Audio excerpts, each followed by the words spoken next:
And today's weather causing issues for those south of the I-70 corridor. Strong winds moved one home in Fayette County off its foundation. KDKA's Ricky Sayer is in Fayette County and shares the story of two people who were inside. Ricky. Communities up and down the Mid-Mon Valley were hit by this storm. We saw storm damage reports coming out of Charleroi, California, Monessen, as well as here in Brownsville. But the most significant damage we found was just up the road in Redstone Township. It was like being in a fun house.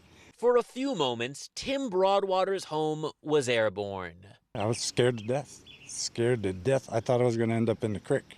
He and his wife were in their bedroom when a tree limb landed above them.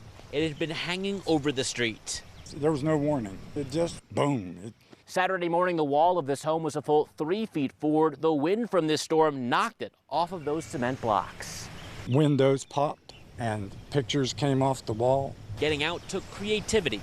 I raised the bottom slide and tore the screen out, and I crawled out between the porch and the house. Firefighters helped his wife get out. She's still crying. We've been there for 32 years. From above, you can get a view of how the storm sheared off the tops of trees throughout the holler. Thank God. Nobody got hurt. Debris, including power lines, was left in the creek. Multiple homes are blocked off. If somebody asked me if that was a tornado that I lived through, I'd say yes. There's one thing he can't get off his mind. That little porch, it bugs me. It's built on top of the ground. It's not, the 4x4s aren't in the ground, and it stayed there, and the rest of the house went for a slide. A slide he'll never forget.